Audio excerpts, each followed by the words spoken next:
Hello and welcome to the Reflecting Light Show. I'm your host, April Rodgers, and as you can tell, I brought in some extra reinforcements. This is my husband, Adams, and these are our friends, the Perrys, Jonathan and Holley Perry. They are some of our very best friends, and I thought that I would have Adams help me interview y'all today because I never get a word in edgewise whenever we all get together. We like to have dinners together and just fellowship. So that's what we want to do today. We just want to talk and let you guys share your story. So, honey, why don't you just get us kicked off and tell us a little bit about why we're friends with the Perrys?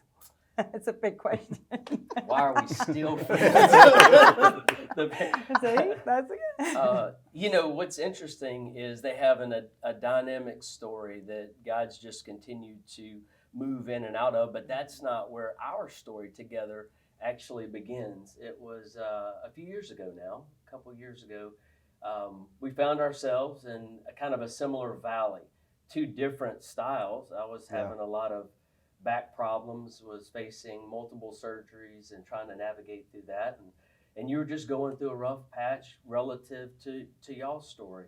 But the beauty is in that adversity, somehow, supernaturally, God just put us together. Really unlikely because we weren't really in the same circle at the time. We had done a few things together with men's retreats, and that was kind of the thing that got the ball kind of going.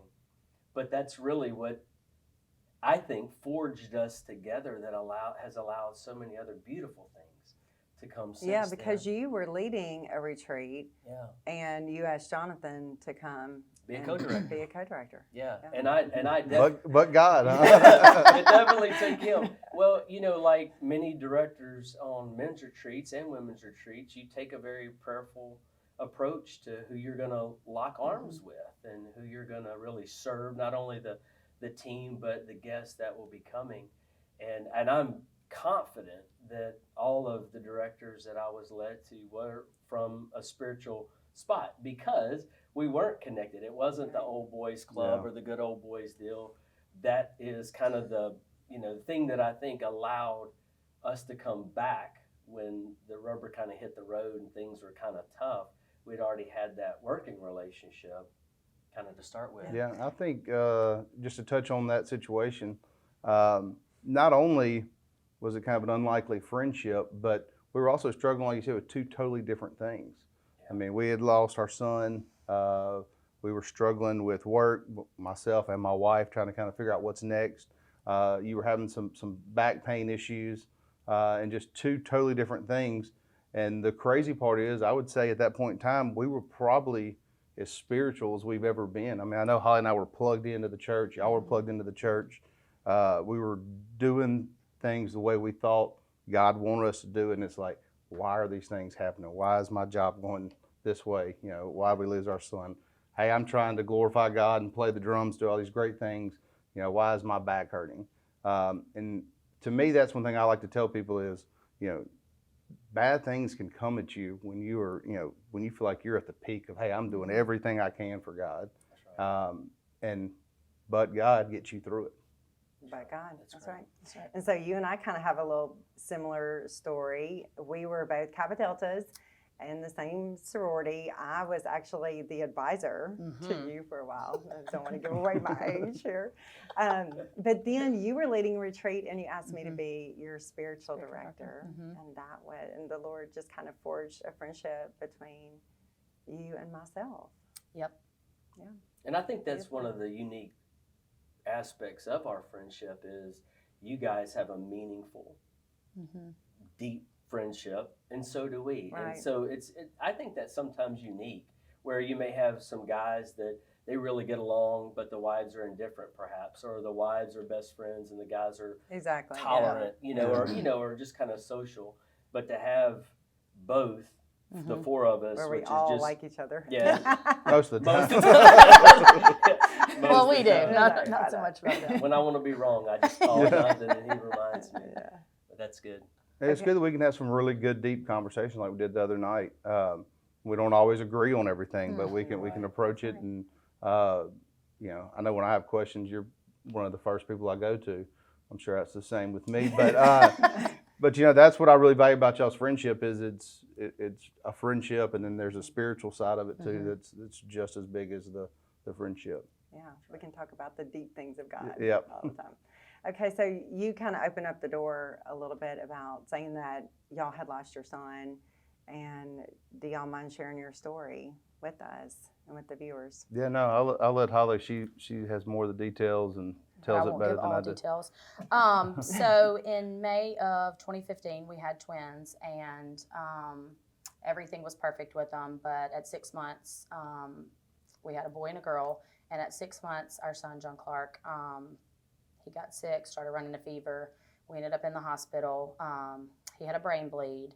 He went through 2 surgeries, and after the second surgery, things were looking up, but then he started bleeding again, and so the doctors told us that he would not make it.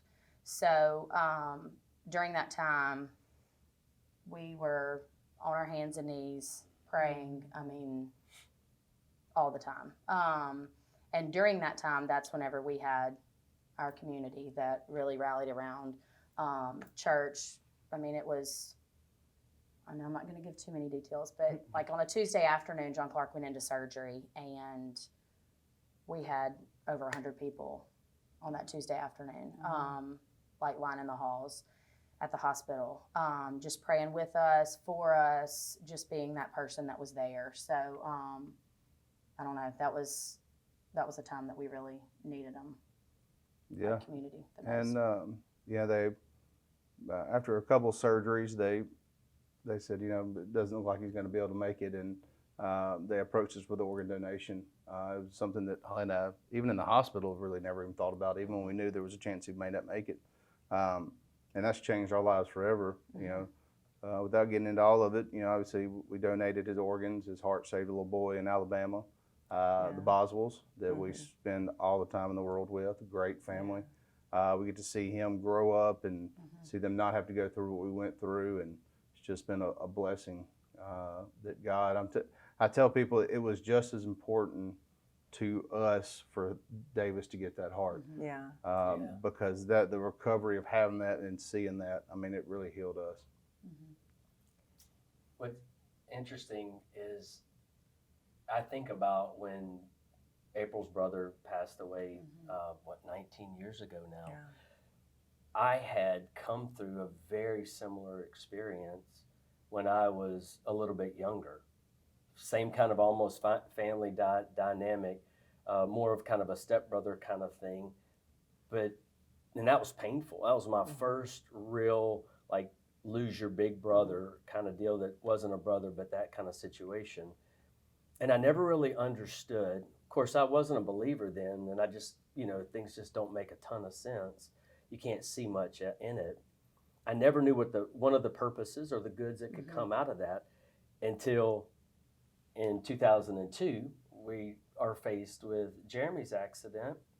And then it's like, oh, that's one way God used something that I didn't understand then, that was bitter, painful, to help lead and guide through that. And so even though we haven't experienced the same kind of loss, we can still lament, we can still encourage him, we can still relate. So it's birthed in love. That's what we have for one another, because we can understand at least pain, not the same kind of pain, just like back to that first lunch that we had. We just kind of threw it all out there and said, okay, now what? What do we need to do? And it's one of those things where, and I've told this story several times, that, without friends and us having a church that we were a part of and a really close group of people, I can tell you we wouldn't be where we are. I've told the story where I had somebody come to me and say, hey, would you mind going and talking to this family? They lost a child, and she's quit her job. She's not getting out of bed. The husband doesn't know what to do. And we were like 7 or 8 months out of losing our son, so this was still pretty new. And I said, man, when did this happen? Just recently? And I remember the preacher looked at me and said, no, they lost their kid 3.5 years ago. And I was like, just to see the difference. And not that we were perfect, but I would say we have, much more good days than we do bad. But to see that difference in it, it has to be God and us leaning on Him, because, man, He has just opened up so many doors for us to tell John Clark's story, talk about organ donation. It's just endless. I totally agree with that. You know, when after Jeremy died, I joined a group where other siblings had lost siblings, and these people were just stuck in their grief, and they couldn't get out. And it was because of the Lord and because of community that we have a hope, and it's different than what the world has. And y'all have that too. And now to hear like you laugh, whenever you laugh, it lights up the room. And you need to do it. Come on. It's too loud. But you know, there is hope, and you guys show that so beautifully. And I think that is the point, is that other people want to know, okay, I will get through this with the help of the Lord and my friends. I can. And I was thinking about that scripture. I was thinking about it specifically for y'all. This is 2 Corinthians 1:4. Paul says that God always comes alongside us to comfort us in every suffering, so that we can come alongside those who are in any painful trial. We can bring them the same comfort that God has poured out upon us. And that's what it's all about, is being able to comfort others whenever they are in a dark season. Then we come alongside them and we comfort them. And the Lord has really bound our hearts together, the four of us. And even though the loss isn't the same, you know, losing a brother is not the same as losing a child. And I know that. But we understand that sometimes you just want to be sad. Like, and sometimes you want to eat your gumbo and get everybody out of the house. You know? Right. But that's okay, you know, and I think that whenever you walk through that, then you understand, you have compassion, and then you can comfort others whenever they're in a similar situation. Yeah, and I think, God's given us both sides of organ donation, because we have been able to meet the Boswells and see Davis grow, and that's something that's really important. Okay, wait, go back and tell a little bit more of that story about how that even transpired. Okay, so right after John Clark was, he had passed away, they were got his organs, and it was 5 days after he went to surgery to get his liver and his heart. I received a text from somebody that I went to church with, and she told me, I think I know who received John Clark's heart, and it was like 10:30 on a Saturday night, and I just started shaking. I was crying, and I just let Jonathan read it. And so anyway, I don't know how, but we went to sleep the next morning. We did Google searches, we Facebook searches. Became a detective. Yeah. And so we found out Stage 3 that stalker. it was a mutual friend. We had multiple mutual friends. And so I guess it was less than a week after Davis received John Clark's heart was whenever I reached out on Facebook to Amanda. And I remember we were in Baton Rouge because we just wanted to get away. And Jonathan said, if you don't send her a message, I'm about to. And I was like, oh, okay. Okay. So I sent her a message, and Just Be Held was a song that we listened to all the time. That's the last song we played with John Clark whenever I was holding him for the last time in the hospital. And whenever I received her message, Amanda's message back, I'm not going to get teary, but Just Be Held started playing on the radio, and it was really, cool how God's just really, that song especially, he gives it to us when we need it. Yeah. That's Absolutely. I mean, the connection we have with them, it's incredible. Yeah, 4 months after John Clark passed away was the first time we met the Boswells in person. And that doesn't happen. Yeah, I was going to say, that's not normal. No. Right. Yeah, No. the Lord gave you that gift. Us. Like, he wanted to come to us, see us, for us to hold him. And then that was in April. And then the following, 4 months later, we went to the LSU Auburn game. And he was like reaching for us at the other end of the table. Like, he knew us, and he wasn't, he wasn't around a lot of people. And so, he definitely feels that connection with that heart. Yeah, sure. and the other thing is, this has been, 5 years now? Is we were also able to help the Boswells some, because we didn't know this until recently, but not only they've been just, appreciative is not even the right word. they love us and thank God every day. But Amanda suffered with a lot of survivor's guilt that we didn't know about, and thankfully she talked to Holley, and of course that was the last person she wants to talk to about that situation. But I mean, I think it was great for both of them because we were able to reassure them that, look, you know, there was a lot of plans for John Clark's life, and you know, this is part of it, and this is why he was here. And so, you know, there's no reason to be upset about that. And you know, one of the last things that I spoke when you asked me to speak, and I mean, God hit me with this. I was thinking as I was preparing, because you told me to make sure I kept it a little short and didn't go long. So I was trying to tie it up, and the one thing you hear is, you know, it was a tragedy. It's a tragedy. It's a tragedy. But if you start looking at it, you know, all the people he's brought, his story's brought to God. That's beautiful. You know, my cousin who was an atheist that now is a huge believer and does all the works in the church, is just a great servant of God. Just to see all these things, I mean, you can't call it a tragedy. I mean, for a human, it's a tragedy, but I mean, it is a miracle from God. And he put him here, and he did more in 6 months than I'll probably do in however many years I have left on this earth. I feel that way when I reflect back to the season with Jeremy. I mean, all the kids that still to this day, they're men. You know, they're men now 20 years later or so. But how that's impacted their lives for the better. And now I and we are doing faith community with those men that were spoken to in the moment of absolute disaster for them. And you think about, God does shade ashes for beauty. The problem with it is we're in the ashes. That's the hardest part, and I just really feel strongly about saying this.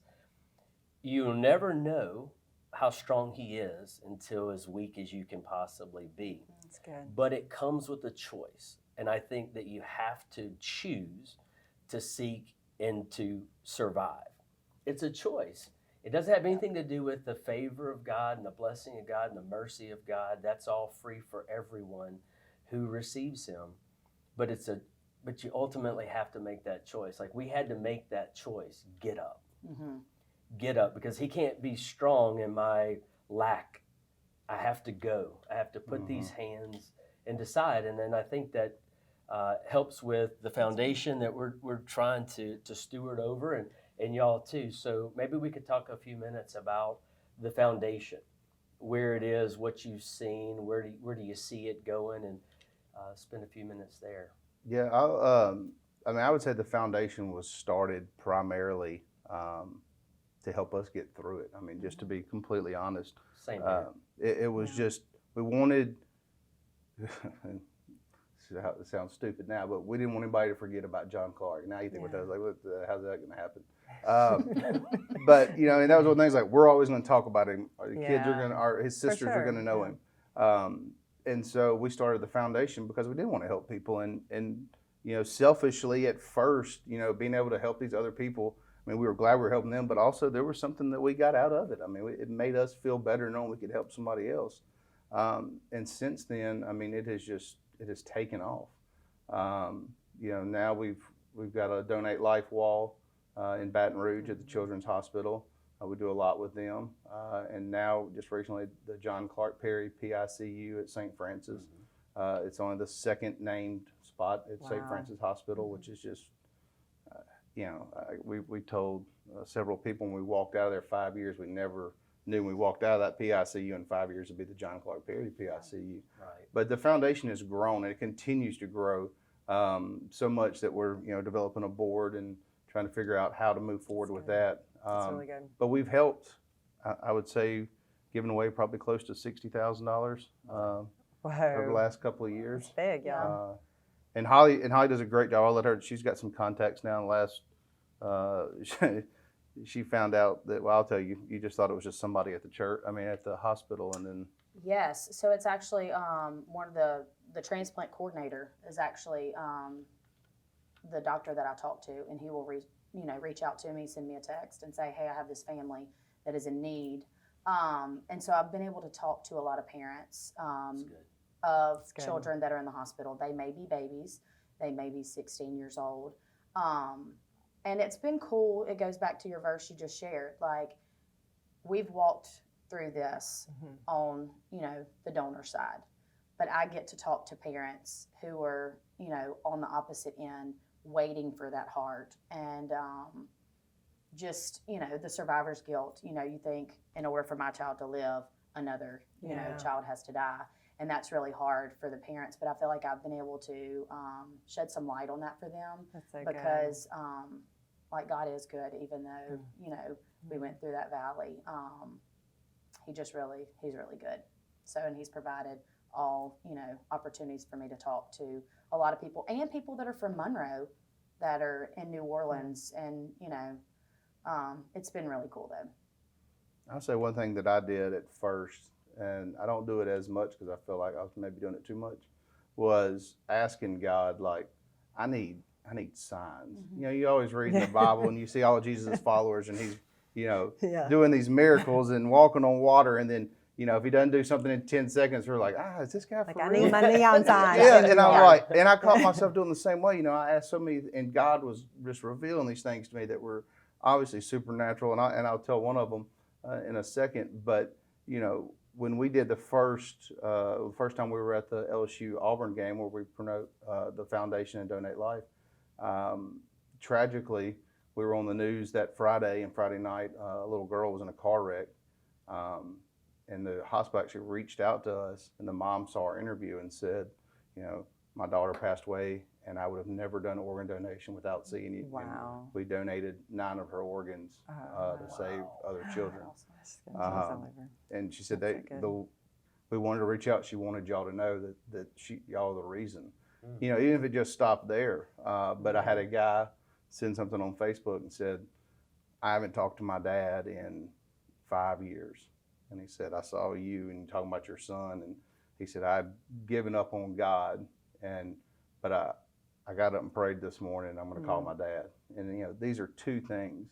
But it all goes back to me, this was the most powerful, and maybe for selfish reasons, but when I first wrote a letter to LSU, just trying to spur up something between LSU and Auburn, since we're big LSU fans, the Boswells are big Auburn fans, can we get together when they play, just something small, a blurt that says, hey, donate life.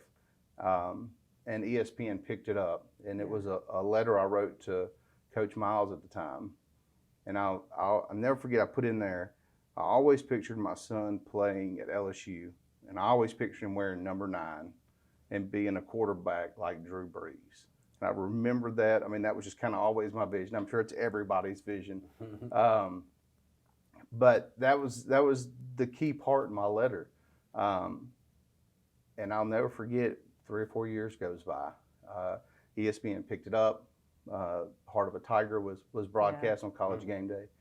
And I was sitting, and I'll never forget, I was sitting eating dinner with Holley, and I get a text. And at this time, I didn't know Thomas Morstead with the Saints. And we ended up becoming friends, and Thomas sent me a text. I'll never forget. It was a picture of Drew Brees wearing John Clark's hat. And I remember watching him. He was playing in the Hall of Fame softball game. And he was wearing John Clark's hat, and he wore it the whole time. And I remember I told Holly, I was like, I'm not as shocked that it's actually Drew Brees wearing my son's hat, but that's how that letter started. And just to see God, and after that, I was like, okay, I'm done. You put his name on Drew Brees. The holes. I'm good. I can't ask anymore. But I mean, that's the type of powerful, supernatural. When you ask God and you're following God and you're helping grow His kingdom, that's the types of things that He can show you. That's beautiful. And that's the perfect example to what I was talking about earlier. It took that letter. Like, God put super on your natural. Yeah. And that's how supernatural becomes, is you had to take that step. You had to choose to write a hard letter and try to do more out of it. And then God could go, okay, I got the raw material. I got the right heart. I got the right action. Let me go. Yeah. and see what can happen. Now, I know he can do anything. I mean, his backup plan is the rocks will do it. If we don't, it's like, I know he does, but I just think that's what makes our whole walk real, because it's a relationship. If we'll show, he'll do. All the promises of God are really kind of a lot contingent on our first move. Yeah. If we will, or when and then all of a sudden he's like, I got it from here. He's always in the driver's seat. We just kind of put him in the co-pilot, but he's not. The visual that always sticks out in my head is you picking up Davis, and you have your ear against his heart, and man, that gets us every single time. They just showed that, and I remember looking over, and Adams is like lost it. We were there to support you guys, and we are on the front row just bawling I needed like a support. baby. I got rocked. All right, you guys, we're going to take a short break, but we're going to be back with some more information. And especially I want y'all to talk about how we can support the John Clark Perry Foundation. I want to thank Chauvin Bayou Market for sponsoring today's episode. Chauvin Bayou Market is locally owned by Jonathan and Holley Perry in Monroe, Louisiana. They have fresh fish and meat, and also casseroles that you can just run by and pick up if you don't want to cook tonight. Thank you to Chauvin for sponsoring today's show. Let's get back to the Reflecting Light Show. All right, welcome back to the Reflecting Light Show. We are here with the Perrys, and we have been talking about some deep things, some really hard things that we have experienced. But tell us, what does life look like for you now? How many years has it been since you started the foundation? It's been 5 years. Okay. And one of the things I just want to add to this is, when after we had the twins, John, Clark, and Ella, is we were done having kids. And now we had a lot of fertility issues, and now after John Clark passed away, we have Evie Clark, who's named after her brother. Yeah. She no fertility. She is so fun. With no fertility, it's a miracle. And it's one of those things that I can't imagine life without her either. And if John Clark was here, we probably wouldn't have Evie. And so it's one of those things that God just kind of opens your eyes to. But the foundation was started 5 years ago, and it continues to grow. You can go to the John Clark Perry website or John Clark Perry Foundation on Facebook. And you can sign up for organ donation there. You can donate there. You can ask for assistance there. And we're continuing. We have a Mardi Gras ball that we do with organ donation to help raise money. And we're just continuing to grow the foundation, and we'll take it as big as God wants it to get. But we have a lot of people all over the United States that support us and ask for help. And like I said, Holly does an absolute great job of helping. Yeah. It's just the two of us kind of keep it afloat. Well, we are blessed to be able to go over to your house several times in a month for dinner, and it is wild, chaotic, so fun. I mean, because y'all have 3 girls, we have 2 girls, and it is just all the time. I mean, take it away. Tell us. Well, there's no doubt that Evie is the splash of color. Just and it's just what makes it. Like you said, you couldn't imagine it any different. And it's back to one of the main things that you said earlier. God's faithful. Hard to see in certain moments in the journey, but no less. If we just hang on, He is faithful indeed. And it's wild. It's wild when we get together. We have 2 Ellas running around. We have to distinguish between the Ellas. Hoverboards, screaming. Yes. All the time. Watch your toes. It gets exciting, for sure. So, what are some ways that you think your load's been lightened recently? What are some ways that you're seeing God in a fresh way kind of minister to you? I'll say this, I fought tooth and nail with my previous career. I was there for 15 years. It was a family started company, and I figured I would be there forever. And I fought, now I know I was fighting God tooth and nail because I was not leaving. This is what I was going to do. And finally he said, well, I'll just shut the door on that. And so You're not hard-headed. No, not at all. Not stubborn at all. No. And I took a completely different career path. Yeah. And it actually allows me to talk to more people, see more people, tell our story.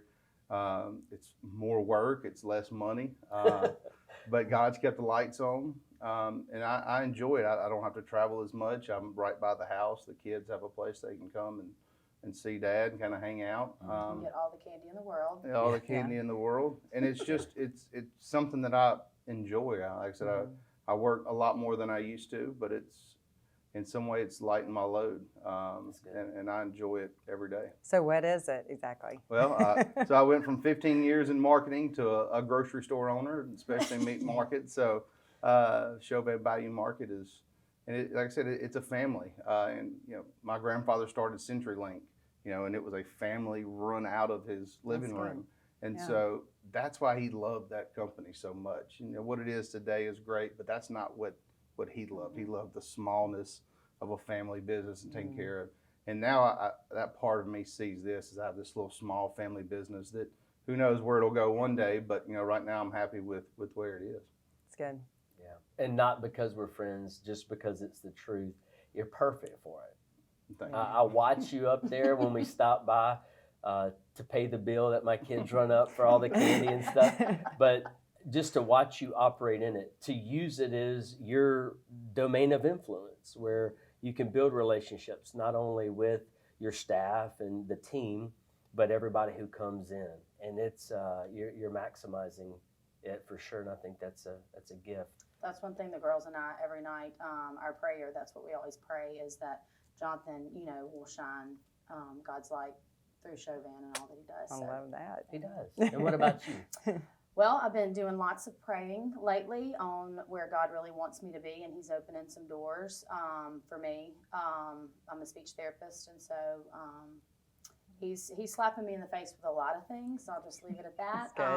That's So somebody told me recently, said, how many times does he need to hit you in the face before you say, okay, Lord, like I'm He's doing giving it. you So, the neon sign. Ask Jonathan. Yeah. It's like that owl. More Remember stubborn than me. in the Tootsie Pop? How many legs does it take? Just crunch it. Just get going. But yeah. I can tell you over the past year, I've told Holley, I was like, the Lord has blessed us somehow that these lights are still on because of being here. 2 new businesses at the same time is difficult and stressful, and but there's always a little money here and there that keeps it moving. So You got 2 great mentors here. Oh, yeah. That, just speak life into you all the time. Yeah. That's great. And isn't that ultimately how we kind of find ourselves as a check and balance to, are we in the will of God? Yeah. There's our will and then there's his will, and we know which one's better. But in that confirmation that just what you need, when you need it, when you're searching and you're turning your heart to him, he provides the answer. And I think that's confirmation from my perspective, just looking over. I think it's confirming that you're right where you need to be right now. Yeah, his time's perfect. Sometimes you wish it was a little faster, but, Yeah, but yeah. Or different in some form, but it's always on time. I tell them that all the time. I'm here. I'm going to follow you. Just tell me the plan. Tell me where we're going. Tell me, But isn't it tell so me good how to to look get back there. to?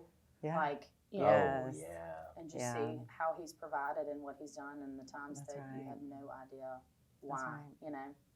Yeah. It's good. Yeah. All that clarity, it really comes looking backwards. Isn't that amazing? That he's always going to keep it foggy going forward, because if not, we wouldn't have a need for faith. That's right. We would just follow him in facts, and that's never worked. But man, how clear that rearview mirror is. It's the irony in that, and the it's uniqueness. like driving forward is just like Mr. Magoo forward, but then like the back is just everything is just perfectly dialed in. And you see right. it, man, it's rich. Well, what is one thing that is lightening your load? Is that right? I really thought it was there. That is fantastic. I know it. Got to keep you on your toes. You're lightening my load. Oh, honey. Just, what gives me strength and what gives me kind of wind in my sail is just watching you operate in the things that God's called you to do. Just us sitting here this morning, that was an idea that he planted. Yeah. Very unique, first time endeavor, never done anything Yeah. like this, but that gives me life, just watching him work good. through you. That's good. What's great. lightening your load? Adams, by the way, I thought you were going to say that I would remember what your steaks taste like. You That won't. would- You won't. Yeah. That's for our second segment. Yeah. Well, I do want to tell y'all, and I know that you feel the same way. You guys are some of our very best friends, and we're so grateful that the Lord has put you in our lives, that has allowed us to learn from you. You know, it's not just a one-way street. This is something that I get to learn from you guys day in and day out, and just to see how you have been through something that most people just wouldn't get out of the bed, but you did, and you did it with hope, and you did it with just laughter and beauty, and just the things that you've said here today about how it's not a curse, it's a blessing, you know, what you've been able to see and experience. And I think it's going to provide a lot of hope for people that might be in a similar situation, that might be in the dark and just needed to hear that, needed to hear y'all's story.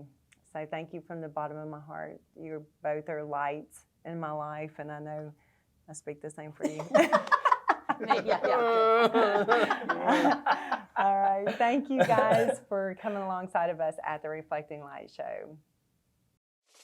Hello, friends. Thank you so much for tuning into the Reflecting Light Show. We hope that you enjoyed it and you got some positivity out of it. If you did, please let us know and share it with a friend. Until next time, go and be the light.